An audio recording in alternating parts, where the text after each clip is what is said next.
जागो जागो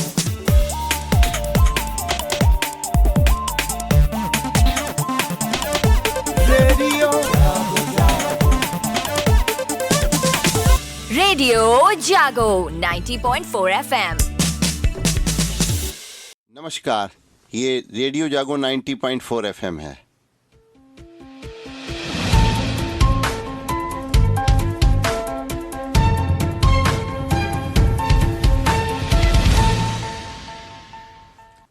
अब आप अभय शंकर गौड़ से आज की हलचल सुनिए। कल प्रधानमंत्री नरेंद्र मोदी ने बच्चों को अपने परीक्षा में तनाव घटाने व परीक्षा की तैयारी से संबंधित कई मंत्र दिए और उन्होंने कहा कि माता पिता को बच्चों के रिपोर्ट कार्ड को अपना विजिटिंग कार्ड नहीं बनाना चाहिए। ऐसा करना बच्चों के भविष्य के लिए सही नहीं होगा। उन्होंने कहा कि अपने सालाना लोकप्रिय कार्यक्रम परीक्षा पे चर्चा के 7वें संस्करण में प्रधानमंत्री नरेंद्र मोदी ने कल कहा कि विद्यार्थियों के साथ अभिभावकों और शिक्षकों को भी उन्होंने संबोधित करते हुए बताया कि इस साल भारत मंडपम में हुए कार्यक्रम में शामिल होने के लिए 2.26 करोड़ विद्यार्थियों ने पंजीकरण कराया और उनको प्रधानमंत्री ने संबोधित भी किया। उन्होंने कहा कि स्मार्टफोन और लैपटॉप के दौर में विद्यार्थियों के हाथ से लिखने की आदत कम होती जा रही है और उन्होंने कहा कि विद्यार्थी पढ़ाई का कम से कम 50% समय हाथ से लिखने में लगाएं। इससे परीक्षा के समय लिखने का अभ्यास होगा और परेशानी नहीं आएगी। प्रधानमंत्री मोदी ने कहा कि विद्यार्थियों के साथ शिक्षक का नाता कक्षा के पहले दिन से शुरू होकर लगातार आगे बढ़ना चाहिए। ऐसा होगा तो परीक्षा के दिनों में तनाव की नौबत नहीं आएगी। और क्या कभी उन्होंने कहा कि कोई विद्यार्थी तकलीफ के समय आपको फ़ोन करता है क्योंकि उसे लगता है कि उसकी ज़िंदगी में आपका विशेष स्थान नहीं है। जिस दिन आप सिलेबस से आगे बढ़कर उससे नाता जोड़ेंगे वह आपके मन की बात जरूर सुनेगा। और प्रधानमंत्री मोदी के इस कार्यक्रम के बाद हरदोई के कई छात्रों से जब बात की गई तो उन्होंने इसके सकारात्मक प्रभाव पड़े हैं इस बारे में बताया। रामदत्त चौराहे के 10वीं के छात्र ने बताया कि परीक्षा को लेकर काफ़ी उनमें तनाव में थे। बताया कि प्रधानमंत्री ने तनाव को कम करने के लिए कई उपयोगी सुझाव दिए हैं। उन्होंने अच्छी नींद लेने, स्वास्थ्य का ध्यान रखने, निर्णय लेने की क्षमता विकसित करने के लिए उनका मार्गदर्शन किया है। इसी प्रकार से एक विद्यालय के प्राचार्य मोहम्मद राशिद ने बताया है और उसके अलावा अन्य शिक्षकगणों ने बताया है कि प्रधानमंत्री ने विद्यार्थियों, शिक्षकों, अभिभावकों की कई कार्यक्रमों में प्रशंसा भी की है और कार्यक्रम में प्रधानमंत्री ने विभिन्न बिंदुओं पर चर्चा करते हुए छात्र जीवन में चुनौतियों, स्पर्धा के साथ साथ स्वस्थ प्रतियोगिता करने की बात का जो सुझाव दिया है वो भी उनको काफ़ी अच्छा लगा।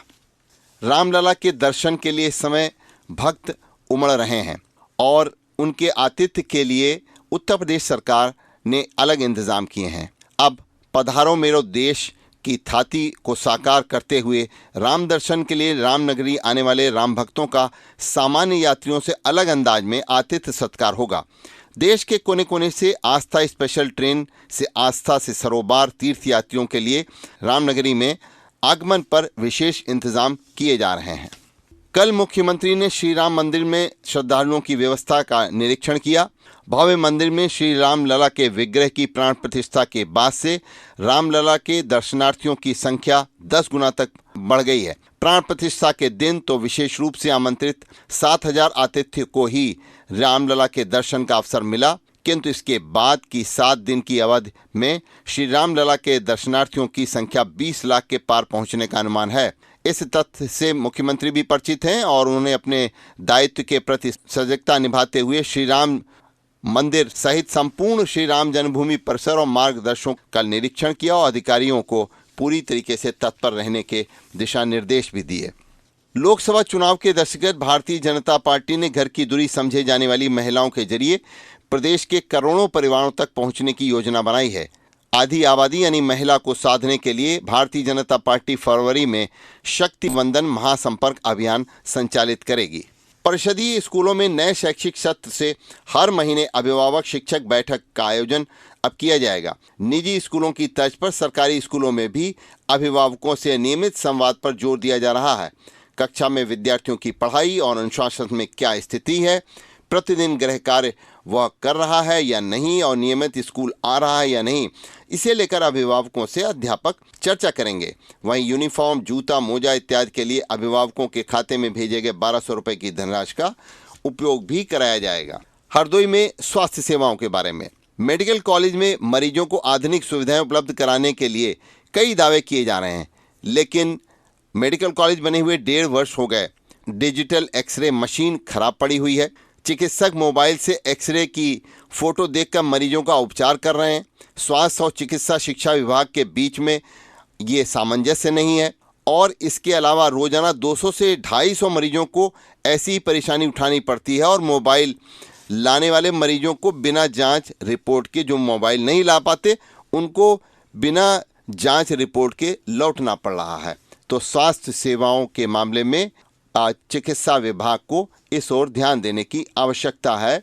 और मेडिकल कॉलेज के प्राचार्य का कहना है कि जिला अस्पताल की जो मशीन है वह स्वास्थ्य विभाग की है। मेडिकल कॉलेज में उपकरण आ चुके हैं और एक्सरे मशीन भी आ गई है।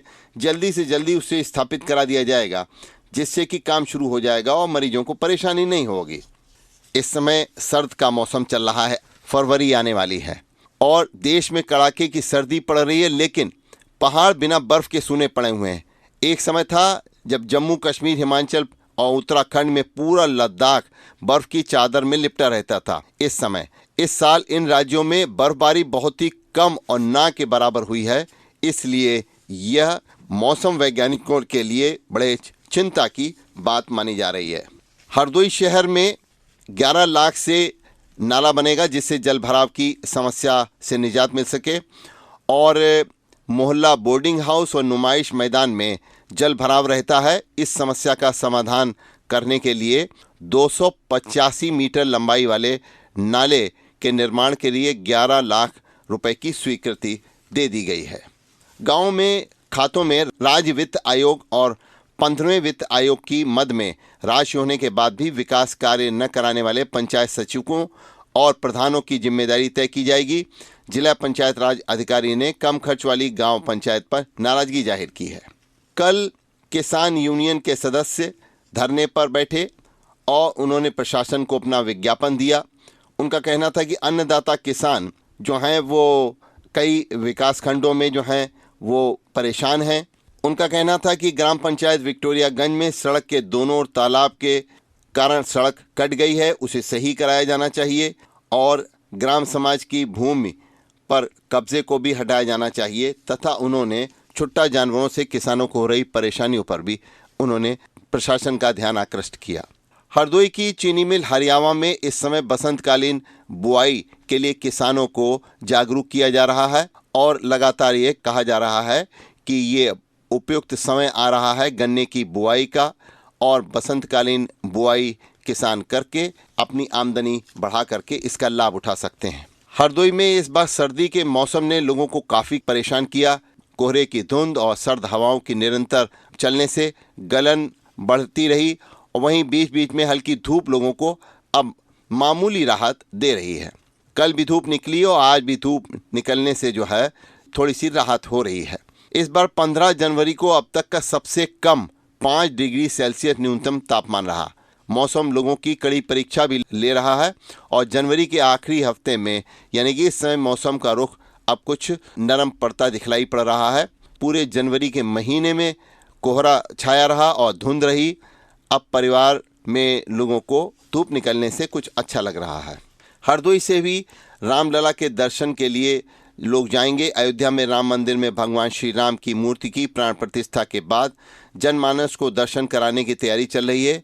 भारतीय जनता पार्टी भी बूथ अध्यक्ष से लेकर पदाधिकारियों तक की सूची तैयार कर क्षेत्रीय कार्यालय को भेज रही है। अब जिले के सबसे पुराने CS डिग्री कॉलेज में अभी तक प्रारंभिक पद्धति से पढ़ाई की व्यवस्था थी। अब यहाँ के विद्यार्थियों को भी आधुनिक तकनीक से पढ़ाए जाने की तैयारी की जा रही है। महाविद्यालय में 2 स्मार्ट क्लास का निर्माण चल रहा है, जिससे विद्यार्थियों की ऑनलाइन शिक्षा प्रदान की जा सके। महाविद्यालय को डिजिटल रूप में विकसित करने के प्रयास किए जा रहे हैं। 2 स्मार्ट क्लास जल्द बनकर शुरू हो जाएंगी और CSN महाविद्यालय के प्राचार्य डॉक्टर कौशलेंद्र सिंह ने बताया कि स्मार्ट क्लास में विद्यालय के शिक्षक के साथ अतिथि प्रोफेसर भी विद्यार्थियों को टिप्स देंगे। इसके साथ ही शिक्षक ऑनलाइन कक्षाएं चल रही हैं, उनके भी लेक्चर ऑनलाइन सुने जा सकेंगे। हरदोई में यूपी बोर्ड को स्ट्रांग रूम स्टैटिक मजिस्ट्रेट की उपस्थिति में अब खुलेगा और इस बारे में ये बताया गया है कि परीक्षा केंद्र पर स्ट्रांग रूम स्टैटिक मजिस्ट्रेट व सहायक केंद्र व्यवस्थापक की मौजूदगी में ही अब खोला जाएगा। छुट्टा जानवरों से किसान इस समय परेशान हैं और उनकी फसलों को लगातार नुकसान पहुंचा रहे हैं, लेकिन जिम्मेदार इस ओर आंख मूंदे हुए हैं। विकासखंड टड़ियावा और हरियावा में ये आवारा पशु किसानों को परेशान किए हुए हैं। ब्लॉक टड़ियावा के ग्राम नानकगंज ग्रंट में तो ये आवारा पशुओं ने इतना गदर मचा रखा है कि बहुत से किसानों ने अपने खेतों पे बोई फसल तक छोड़ दी है और इस तरीके से आवारा पशुओं ने उनकी फसलों को नुकसान पहुंचा रखा है। प्रधानमंत्री आवास योजना में 1510 लाभार्थियों की तीसरी किस्त का फंड ट्रांसफर ऑर्डर लंबित होने पर योजना के नोडल अधिकारी परियोजना निदेशक ने नाराजगी जाहिर की है। और आपको बताते चलते हैं कि स्वामी विवेकानंद युवा तकनीकी सशक्तिकरण योजना में डिग्री कॉलेजों के जिम्मेदारों की लापरवाही की वजह से जिलाधिकारी ने काफ़ी नाराजगी जाहिर की है। उन्होंने 104 डिग्री कॉलेजों की ओर से पोर्टल पर विद्यार्थियों का डाटा फीड न कराने पर वहां के प्रधानाचार्यों से जवाब तलब किए जाने के लिए आदेश दिए हैं। वाहन का टैक्स जमा न करने वाले 265 वाहन स्वामियों को आरसी जारी की गई है। टैक्स जमा न करने वाले वाहन स्वामियों के खिलाफ राजस्व विभाग विधिक कार्रवाई करेगा। इस बारे में हरदोई के एआरटीओ प्रशासन संजीव कुमार सिंह ने बताया है कि सभी आरसी राजस्व विभाग को भेज दी गई हैं। अगर वाहन स्वामी टैक्स जमा नहीं करते हैं तो प्रशासन की ओर से उनके विरुद्ध विधिक कार्रवाई भी की जाएगी। सुप्रीम कोर्ट ने कल कहा है कि अगली सुनवाई तक मथुरा स्थित श्री कृष्ण जन्मभूमि के सटे हुए शाही ईदगाह मस्जिद परिसर का सर्वेक्षण करने पर रोक लगा दी है। शीर्ष अदालत ने मस्जिद परिसर का अदालत की निगरानी में सर्वेक्षण कराने के इलाहाबाद हाई कोर्ट के आदेश पर रोक लगाने के अपने अंतरिम आदेश की अवधि अगली सुनवाई तक के लिए बढ़ा दी है। और ज्ञानव्यापी में मूल विश्वनाथ मंदिर की परिक्रमा के लिए जा रहे ज्योतिष पीठाधीश्वर जगतगुरु शंकराचार्य स्वामी अविमुक्तेश्वरानंद सरस्वती को पुलिस ने कल श्री विद्या मठ में ही रोक दिया। परिक्रमा की उनकी घोषणा पर मठ के बाहर पुलिस बल तैनात कर दिया गया था। डॉक्टरों का कहना है कि मोबाइल पर घंटों तक समय बिता रहे युवाओं के दिल की सेहत बिगड़ रही है। 20 से 30 साल का युवा वर्ग बुजुर्गों को होने वाली बीमारियों की चपेट में आ रहा है। घबराहट, हाइपरटेंशन, ब्लड प्रेशर, धड़कन और कोलेस्ट्रॉल में बढ़ोतरी जैसी दिक्कतें उनके सामने आ रही हैं। इसलिए सुझाव दिया गया है कि 5 घंटे से ज़्यादा रोजाना मोबाइल के साथ वक्त गुजार रहे लोग जो हैं वो ऐसा मत करें। 18 से 40 साल आयु वाले जो हैं डॉक्टरों की ओपीडी में आ रहे हैं और वो अपने मोबाइल के कारण हो रही समस्याओं को डॉक्टरों को बता रहे हैं। सुप्रीम कोर्ट ने सुझाव दिया है कि अपनी रजिस्ट्री और अन्य सभी अदालतों से और निचली अदालतों में वादियों की जात या धर्म का उल्लेख करने की प्रथा को बंद करने का निर्देश दिया गया है। सुप्रीम कोर्ट की न्यायमूर्ति हेमा कोहली और न्यायमूर्ति अहसानुद्दीन अमानुल्लाह की पीठ ने सभी हाई कोर्ट को यह सुनिश्चित करने का निर्देश दिया है कि उनके अधिकार क्षेत्र के तहत हाई कोर्ट या अधीनस्थ न्यायालयों के समक्ष दायर किसी भी याचिका में पक्षकारों के ज्ञापन में किसी वादी को जाति या धर्म का उल्लेख नहीं किया जाना चाहिए। अभी आप सुन रहे थे अभय शंकर गौड़ से आज की हलचल। सुनते रहिए रेडियो जागो 90.4 FM। आप खुश रहें, स्वस्थ रहें, आपके सुखमय जीवन की हम कामना करते हैं। आइए सुनिए रेडियो जागो 90.4 FM के दूसरे कार्यक्रम।